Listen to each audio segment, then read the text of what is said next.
All right, welcome back to part two, episode two of college football. This playoffs round two. There's going to be 4 games that are basically being played, the quarterfinals to get into the semifinals.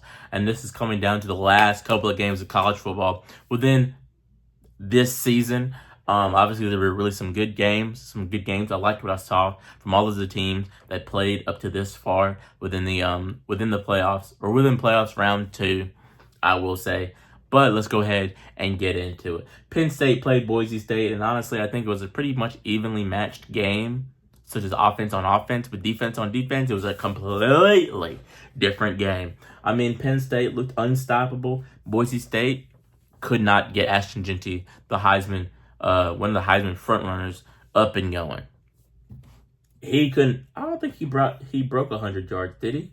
I don't think he broke 100 yards. Oh, he did. On 35 attempts, he broke 100 and he got 104 yards.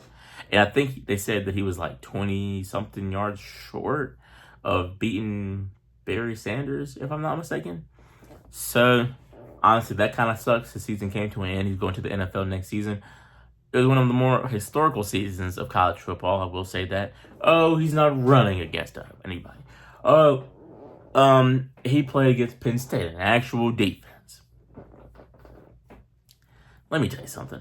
A record is meant to be broken. Whether you play against lower level competition or you play against high level competition. You know what? If you want to break a record and go to a lower level competition school and play lower level competition schools, then by all means, do that. Because regardless of where you are going to shine if your game is good. That's all I got to say. If your game is good, you are going to shine regardless, based off the social media and what people are looking for. So regardless if he was playing lower level competition, as y'all like to say it, man still put up about 2,500 piece in college football. Name another running back that's did that besides Barry Sanders. I'm waiting. Anyway, Drew Aller, he went 13 for 25, 171 yards and 3 touchdowns. He didn't look as good as I thought he would be. I'll just go ahead and say that. And honestly, if he plays a team like Ohio State or Notre Dame, oh my goodness. He ain't going to be playing as good as he did. Anyway, Keenan Allen, he went 17 for 134 yards. That Boise State defense could not stop him. Not one bit. I'm talking, and that's number 13. Yeah, number 13 was Matt. He was bad. That's a bad man. Bad man. I'm talking about, what did he, he averaged 7, almost 8 yards per carry. 8 yards per carry. That's diabolical. In a game, 8 yards per carry is diabolical work. That means you're getting about 8 yards every time you touch the rock. You're practically getting a touchdown every drive. Just saying. Tyler Warren went 6 for 63 and 2 touchdowns. Amari Evans went 2 for 55 and a touchdown. If you watch this game, you can basically say that Penn State overpowered Boise State. I feel like if Boise State played these type of caliber teams, they would have been more prepared within the season. But when you get punched in the mouth out the gate, they practically focus on your one offensive weapon, being an Ashton Jeanty. It kind of makes you one-dimensional. And then you know what happens. So you know what I say about one-dimensional teams. It makes it really easy to beat. Just saying. But Maddox Madsen, he went 23 for 35, 304 yards, 1 touchdown, and 3 interceptions. He was lofting them up there like he was throwing punt returns. I'm just saying. He was throwing punt returns, and they were picking them. They were picking them like apples in fall. I'm telling you. Absolutely diabolical. Like I said, Ashton Jeanty had 30 carries for 104 yards, 3.5 yards per carry. It's probably one of his worst averages this season. Matt Ladder, he went 4 for 96 in a touchdown, and that was their best wide receiver of the day. Let's look at some team stats. So actually, Boise State threw way more yards than Penn State did. They had more yards than Penn State did as well. That Penn State ran for more yards because we expect Ashton Jeanty to be in the 200 to 250 range. Boise State had 24 touchdowns to 21 Penn State. Boise State had better third down efficiency. Let's see. And they had 10 minutes of time of possession. Honestly, all in all, I thought this game was pretty good. The Fiesta Bowl, I thought it was pretty good. I liked what I saw from both teams. Hopefully, Boise State can come back next year. Obviously, you got to replace Ashton Genty, and there's no way you're replacing him like that fast at least. No way you're doing it. The next game that happened within playoff round 2 was the Texas Longhorns versus Arizona State Sun Devils. Now, from the beginning of this game, you really thought that the Texas Longhorns were coming out, firing on all cylinders. They were about to blow Arizona State out the gates. I'm talking about open them up and every car's going through like it's a freeway. But that is not what happened. Cam Scatterboo and Sam Levitt carried this team, put them on their back, looked up at the mountain, and trudged. They trudged. I'm telling you, they trudged. They tried their best. And honestly, I think that the Arizona State Sun Devils gave up this game more than Texas Longhorns have won it. Argue with your mama. Don't argue with me. I'm just saying. Arizona State had every intention and had every opportunity to win this game. I'm talking Brett Auburn missed 2 field goals in the 2 minutes of the fourth quarter. And you're telling me you couldn't win the game? Absolutely atrocious. Atrocious. Quinn Ewers went 20 for 30, 322 yards, 3 touchdowns, and 1 interception. He basically outplayed Sam Levitt because those 2 balls that he threw within the last couple of minutes in the fourth quarter to the 2 overtimes, he was unbelievably shocking. Unbelievably shocking. Quintravion Weisner, he went 18 for 45. So it's not like they had a great game on the ground. And then Matthew Golden, he had 7 for 149 and a touchdown. If I'm not mistaken, that is their tight end, and that dude is massive. Travis Kelce, George Kittle, matter of fact, Darren Waller. That's how good he was. Kid's definitely going in first round, second round at least. Reminds me of Brock Bowers too, not gonna lie. Gunnar Helm, he went 3 for 56 and a touchdown. And that's all I got for Texas. Honestly, like I said, let's see. Where's his name? Brett Auburn, he went 1 for 3. He went 1 for 3. That's bad. Absolutely. And that doesn't tell you that those two field goals were in the fourth quarter. He missed it. He almost cost their team. So we're gonna see how they do against Ohio State. Arizona State. Sam Levitt. He went 24 for 46, 222 yards, 0 touchdowns, and an interception. Cam Scatterboo had an unbelievable throw for 42 yards and a touchdown.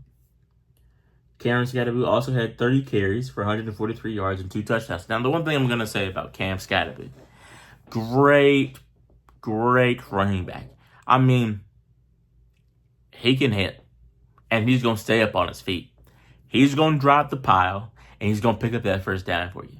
Third down is his op, and he's sliding on him every time. I'll say that right now. But dude needs better conditioning. Because coming out every 2 to 3 plays is absolutely diabolical. When you see running backs like Alvin Kamara and Christian McCaffrey and Saquon Barkley playing on almost every play within the NFL. Now, we know that college football and the NFL is 2 different game styles. But Cam, you're going to have to do better with that conditioning. Because if you're going to take yourself out like Anthony Richardson did, they're going to put you, and they're going to sit you on the bench indefinitely. Just saying. I ain't been there, but I've watched enough to know. Sam Levitt had 13 for 60. He was really good on the ground whenever he needed to pick up a first down. That's what he did. That's what he got. Great quarterback. I wonder if he's coming back next year. He might be. Don't know. Jesus, have mercy. Cameron Scatterboo also had 8 receptions for 99 yards. Now, I do remember he had a go ball on the left side boundary. Caught it. Got his face mask pulled off. He was mean looking. He was nasty. offensive player of the game within the Fiesta Bowl, if I'm not mistaken, or Peach Bowl, my bad. And it was much deserved, honestly. 99 yards receiving, 140-something yards running, 42 yards passing, and what do you have? He had like 3 touchdowns, if I'm not mistaken. Dude's electric. Honestly, I like Arizona State. Honestly, came out of nowhere for me. I didn't know they were going to be that good, and honestly, they probably could have ran with the best of them.